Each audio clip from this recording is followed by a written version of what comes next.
আজকের প্রথম ঘটনাটি যার কাছ থেকে সংগ্রহ করা হয়েছে তিনি গাজীপুরের বাসিন্দা। তিনি নাম প্রকাশ করতে চাননি। তার কথায় যদি নাম বলা হয় তাহলে হয়তো তার শারীরিক অবস্থা খারাপ হতে পারে, কারণ একবার তার ওপর জিনের আক্রমণ হয়েছিল। পেশাগত দিক থেকে তিনি একজন রিক্সা চালক এবং এ কাজ করেই জীবিকা চালান। তিনি বলেন, আমি সাধারণত রাস্তাঘাট বা কোনো স্টপেজ থেকে যাত্রী তুলি না। যখন একদম ফ্রি থাকি তখন যে কোনো জায়গায় গিয়ে দাঁড়াই। আমার বেশিরভাগ যাত্রী স্কুলের বাচ্চারা, সকালবেলা নিয়ে যাই আবার পৌঁছে দিই, এতেই মাসিক আয় চলে আসে। আর সন্ধ্যার সময় আমি একটি গার্মেন্টস ফ্যাক্টরিতে কাজ করি, সেখানে মালামাল আনা নেওয়ার কাজ করি। সম্প্রতি গাজীপুরে প্রচণ্ড বৃষ্টিপাত হয়েছিল, সে কারণে রাস্তাঘাটের অবস্থা খুব খারাপ হয়ে গিয়েছিল। এই জন্যই আমার ম্যানেজার ফোন করে জানালো যে আজ ফ্যাক্টরি বন্ধ, আমি যেন বিশ্রাম নেই। এটা শুনে আমি বললাম, আলহামদুলিল্লাহ, অন্তত এই বৃষ্টিতে কষ্ট করতে হবে না। আমি বাড়ির দিকে যাচ্ছিলাম, এমন সময় পথে একজন যাত্রী পেলাম। সে বলল তাকে চৌরঙ্গি পৌঁছাতে হবে। আমি রাজি হলাম। সেখানে পৌঁছে আরেকজন যাত্রী পেলাম, একজন যুবক। তার হাতে গার্মেন্টসের মালামাল ছিল। মনে হচ্ছিল বৃষ্টিতে আটকে গেলে তার কাপড় নষ্ট হয়ে যাবে। তার হাতে অনেকগুলো ব্যাগ ছিল। আমিও যেহেতু এ ধরনের কাজ করি তাই তার কষ্টটা বুঝতে পারলাম। যদিও তার লোকেশনটা খুবই খারাপ ছিল, আমি যেতে চাইছিলাম না, কিন্তু সে খুব বেশি ভাড়া অফার করলো। তার হাতে কাপড়ের বান্ডিল ছিল। সে বলল তাকে চৌরঙ্গির ভেতরের রাস্তায় যেতে হবে এবং খুব তাড়াতাড়ি পৌঁছাতে হবে, না হলে যদি আবার ঝড়ো বৃষ্টি শুরু হয় তবে সে এখানেই আটকা পড়ে থাকবে। আমাদের ভাই বলেন, আমি যেহেতু একই কাজ করি এবং এই পরিস্থিতির মধ্য দিয়ে গেছি তাই তাকে না করিনি। আর সে দ্বিগুণ ভাড়া দেওয়ার কথা বলেছিল।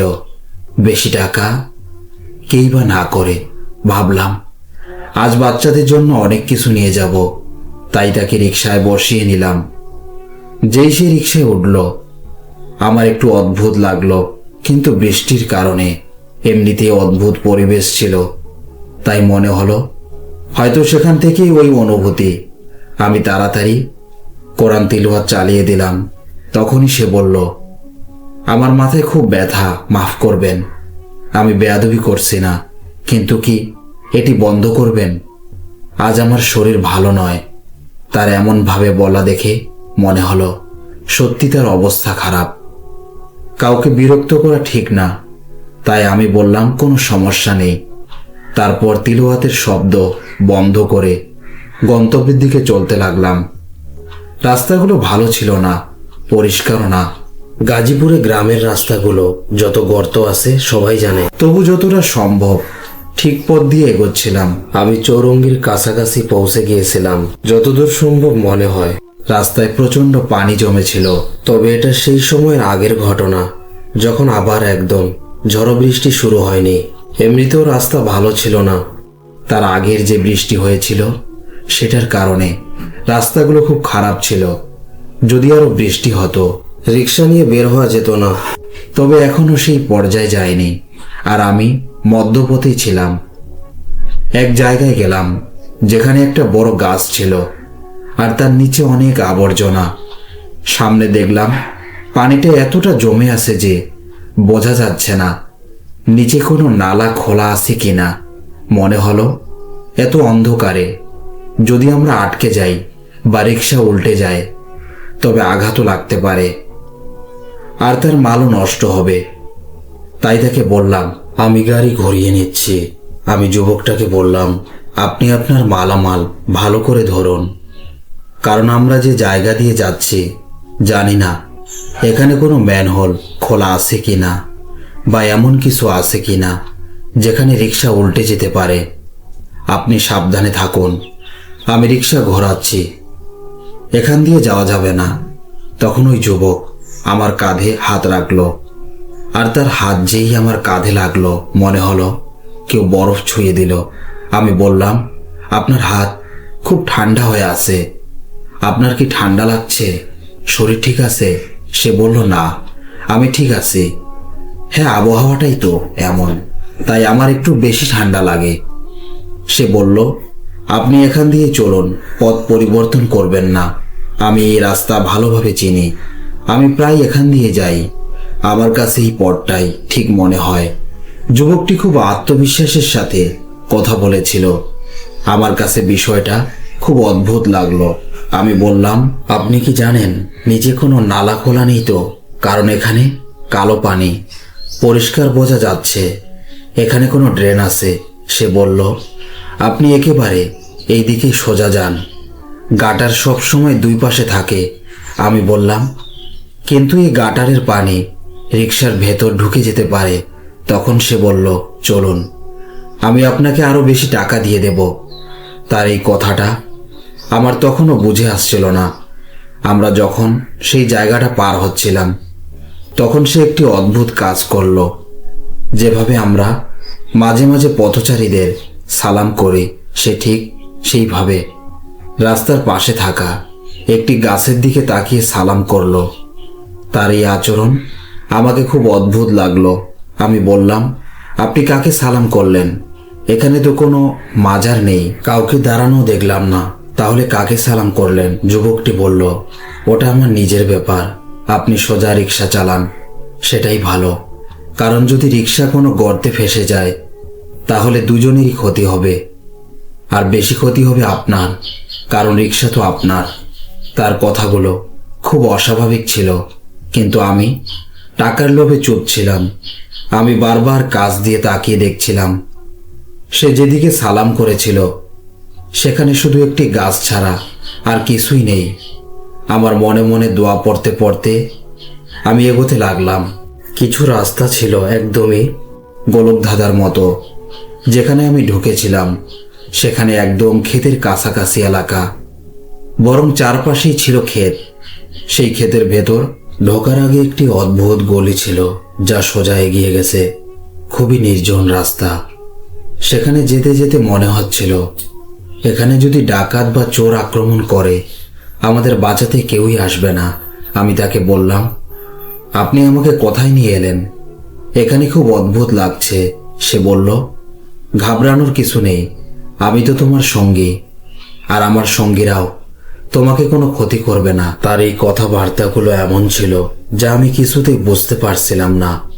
আবার সে আমার কাঁধে হাত রাখলো, আর মনে হলো যেন বরফ আমাকে পুরো ঘিরে ধরেছে। আবার সে ভয়ঙ্কর ঠান্ডা লাগলো।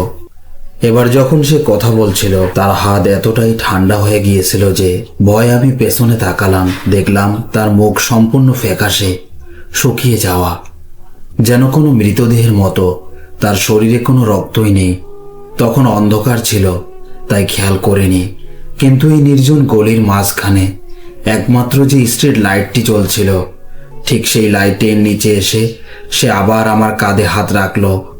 একদিকে ছিল ধান ক্ষেত আর অন্যদিকে ছিল কাঁচা দেয়াল, যেখানে একটি খুঁটি ছিল এবং ঠিক সেখানে লাইট জ্বলছিল। সেই জায়গায় পৌঁছে আমি পেছনে তাকালাম। সে আবার ঠিক সেই জায়গাতেই আমার কাঁধে হাত রেখেছে। তার মুখ ছিল একবারে মৃত মানুষের মতো, চোখ দুটো পুরো বড় করে খোলা, যেন পলক ফেলা তার স্বভাবেই নেই। আমার শুরু থেকেই একটা অভ্যাস আছে, আমি বুঝে ফেলতে পারি কেউ স্বাভাবিক কিনা। সে স্বাভাবিক ছিল না। ধীরে ধীরে ভয় বাড়তে লাগলো। একদিকে অদ্ভুত অন্ধকার, নির্জন পথ, আর তার ওপর এই অস্বাভাবিক যাত্রী যে অতিরিক্ত টাকা দেওয়ার কথা বলছিল। সাধারণ মানুষ এভাবে বলে না। আমি তার বলা দিক ধরে আরো ভেতরে ঢুকছিলাম।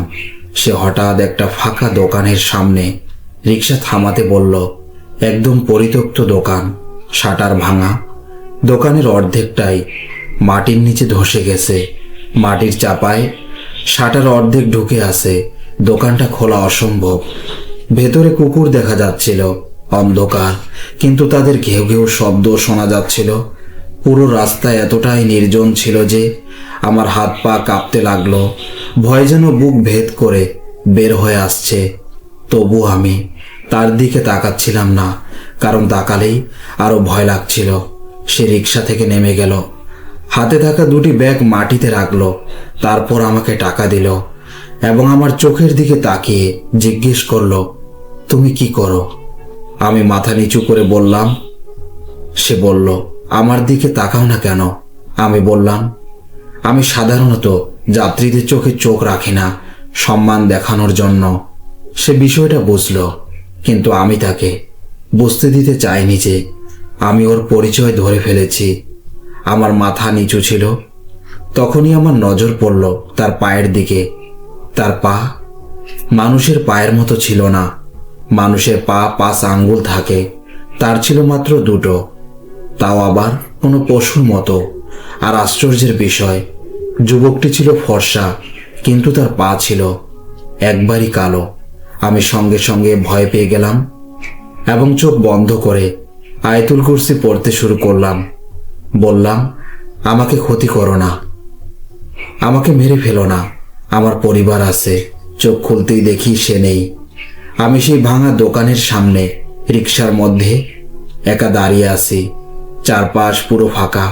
আমি তাড়াতাড়ি টাকা পকেটে ঢোকালাম এবং যত দ্রুত সম্ভব রিকশা চালিয়ে সেখান থেকে বেরিয়ে এলাম। সামনে আবর্জনা, গর্ত ভরা পানি, কিছুই ভাবিনি, শুধু প্রাণ বাঁচানোর তাগিদে ছুটে চলেছি। সেই রাতের পথ আমার জীবনের সবচেয়ে ভোলার মতো নয়। মনে হচ্ছিল সেই পথ যেন কখনোই শেষ হবে না। ভয় আর দিশেহারা হয়ে ছুটতে গিয়ে ভুল রাস্তায় ঢুকে গেলাম। অনেক কষ্টে মূল সড়কে ফিরতে পেরেছিলাম। সড়কে পৌঁছে আল্লাহকে শুকরিয়া আদায় করলাম। মনে মনে শপথ নিলাম, এরকম অচেনা জায়গায় আর কখনো যাব না। বাড়ি ফিরে সেই টাকা ব্যবহার করিনি। পরের দিন সকালে মসজিদের ইমাম সাহেবের কাছে গিয়ে পুরো ঘটনা বললাম। ইমাম সাহেব বললেন, তুমি খুব ভাগ্যবান যে বেঁচে ফিরেছ। ওটা মানুষ ছিল না। অনেক সময় মানুষ না জেনেই জিনের সাথে মুখোমুখি হয়ে যায়, কারণ তারা মানুষের চেয়ে 9 গুণ বেশি সংখ্যায় পৃথিবীতে থাকে। তুমি ভাগ্যবান যে সে তোমাকে ক্ষতি করেনি, টাকা পর্যন্ত দিয়েছে। কিন্তু যদি তুমি তার সাথে বেশি চোখে চোখ রাখতে, হয়তো সে তোমাকে প্রভাবিত করত কিংবা ক্ষতি করত। আমাদের ভাই বলেন, সে আসলে এক ধরনের জিন ছিল, যাকে শেপ শিফটার বলা হয়। জিনদের যে 3 ধরনের রূপ আছে, তারই একটি। ঠিক সেই ধরনের জিনের সঙ্গেই আমার দেখা হয়েছিল বৃষ্টি ভেজা রাতে একজন যাত্রীর বেশে। আমরা জানি না অন্ধকার নির্জন জায়গা থেকে কখন কোন সত্তা আমাদের কাছে চলে আসে। আমরা মানুষ ভাবি, কিন্তু অনেক সময় তারা মানুষ হয় না। তো এই ছিল ঘটনা। আশা করি ঘটনাটি আপনাদের ভালো লেগেছে। গাজীপুরের সেই রিক্সা চালক ভাইয়ের ধন্যবাদ। প্রিয় লিসেনার্স, ঘটনার স্থান পরিবর্তন করে দেওয়া হয়েছে কিছু সঙ্গত কারণে। চলুন তাহলে এবার আমরা পরের ঘটনায় চলে যাই। এবারের ঘটনাটি এমন এক ভাইয়ের কাছ থেকে সংগ্রহ করা হয়েছে। তিনি পরিচয় গোপন রাখার অনুরোধ করেছেন, এমনকি ঘটনাস্থলও জানাননি। তিনি বলেন, যেখানে আমার বাড়ি সেটা শহর থেকে অনেক দূরে, এমন এক গ্রামে যেখানে মানুষের সংখ্যা খুব কম। আলহামদুলিল্লাহ, আমাদের বাড়ি অনেক বড়, আর বাড়ির পাশে একটি বাগান আছে যেখানে নিত্য প্রয়োজনীয় সবজি লাগানো। রাত প্রায় 12টার ঘটনা। শহর থেকে দূরের গ্রামগঞ্জে তো মাগরিবের পর থেকেই চা খেয়ে মোটর চালু করে পাইপ দিয়ে গাছপালায় পানি দিচ্ছিলাম। বাম দিকের গাছগুলোয় পানি দিতে দিতে এগিয়ে যাচ্ছিলাম। ঠিক তখনই মাঝখান দিয়ে পানি গিয়ে এমন কিছুর সঙ্গে ধাক্কা খেল, যা দেয়ালে লাগার কথা ছিল, কিন্তু লাগলো না। মনে হলো গাছ ও দেয়ালের মাঝখানে কারো মতো কিছু দাঁড়িয়ে আছে। আমি চোখে দেখতে পাচ্ছিলাম না, কিন্তু পানি সেই অদৃশ্য জিনিসে লেগে নিচে পড়ছিল, যেন মানুষ আকৃতির কিছু দাঁড়িয়ে আছে। পানি দেয়ালে পৌঁছালোই না।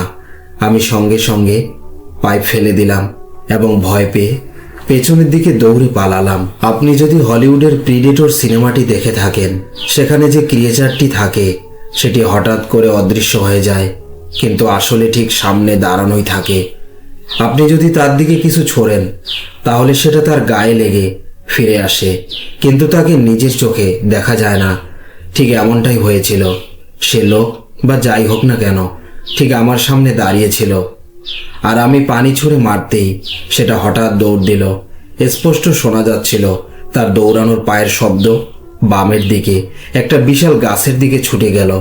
আমি নিজের চোখে দেখেছি সেই দৃশ্য। অদৃশ্য সেই জিনিসটা দৌড়াতে দৌড়াতে মাটিতে পায়ের দাগ রেখে এগোচ্ছিল। সেই রাতেই আমি খুব অসুস্থ হয়ে পড়ি, কারণ জীবনে এটাই ছিল প্রথমবার এমন এক অভিজ্ঞতা। তারপর থেকে রাতে কখনোই পানি দিতে যাই না। এখন বুঝি মাগরিবের পর পৃথিবীতে কত রকমের সৃষ্টি ছড়িয়ে পড়ে, বিশেষ করে জিনেরা, যাদের সংখ্যা মানুষ থেকে 9 গুণ বেশি। আপনারাও সাবধানে থাকবেন। এটাই ছিল ছোট একটি ঘটনা। আশা করি ঘটনাটি আপনাদের ভালো লেগেছে। প্রিয় লিসেনার্স, চলুন এবার আরেকটি ঘটনার দিকে যাই। এই ঘটনাটি সংগ্রহ করা হয়েছে আয়েশার কাছ থেকে। তার বয়স 18 বছর। তারা পৌঁছানো পর্যন্ত বোনের বান্ধবীরা বেশ দেরি করেছিল। তাদের আসার পর অর্ডার দেওয়া হয়, কিন্তু ততক্ষণে অনেক রাত হয়ে গেছে। খাবার খাওয়ার পর আয়েশা একটু বিরক্ত হয়ে পড়েন, কারণ তারা নিজেদের মধ্যে গল্পে মগ্ন আর তার খাওয়ার তেমন ইচ্ছে নেই। তাই তিনি রেস্টুরেন্টের বাইরে বেরিয়ে হাঁটতে লাগলেন। সাধারণত সেখানে পরিবাররা আসে, তাই বেশ ভিড় থাকে, কিন্তু সেই দিন অদ্ভুতভাবে এলাকা খুব ফাঁকা ছিল। গলিগুলো অস্বাভাবিকভাবে নির্জন। তিনি একটু সামনে গলি দিয়ে হাঁটতে হাঁটতে দেখলেন একটি মাটির হাঁড়ি, পাতিল বিক্রি করা ঠেলা, আর তার পাশে এক বৃদ্ধ দাঁড়িয়ে। সম্ভবত তিনি দোকানদার। তিনি খুব বৃদ্ধ ছিলেন এবং তার কোমর পুরোপুরি ঝুঁকেছিল। আয়েশার তার উপর মায়া হলো।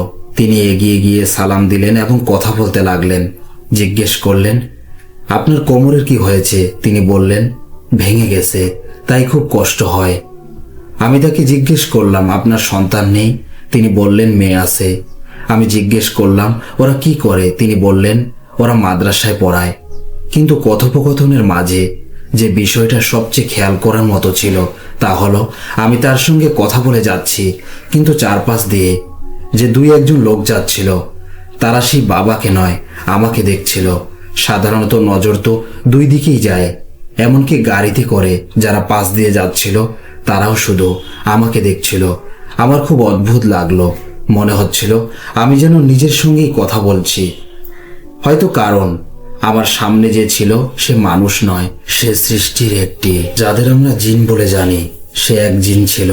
ঠিক সেই কারণেই আমার শরীরে অদ্ভুত অস্বস্তি হচ্ছিল, কারণ তাকে আমার ছাড়া আর কেউ দেখতে পাচ্ছিল না। আমি সেখান থেকে বেরিয়ে যেতে চাইলাম, কিন্তু এক অদ্ভুত টান আমাকে আটকে রাখছিল। তার মুখ ধীরে ধীরে বদলে যেতে লাগলো, কিন্তু তাকে দেখে আমি ভয় পাইনি, বরং মনে মনে দোয়া পড়তে শুরু করলাম, কারণ ভয় পেলে এই সৃষ্টিগুলো মানুষকে দখল করে নেয়। আমি আস্তে আস্তে তাকে উপেক্ষা করে এগিয়ে গেলাম, একবারও পিছনে ফিরে তাকাইনি। আয়াতুল কুরসি পড়তে পড়তে সোজা বোনের কাছে ফিরে গেলাম। আমার পুরো বিশ্বাস সে জিন ছিল, মানুষ ছিল না। এ ধরনের জায়গায় তারা প্রায় মানুষের রূপ নিয়ে হাজির হয়। এটাই ছিল আয়েশার ঘটনা।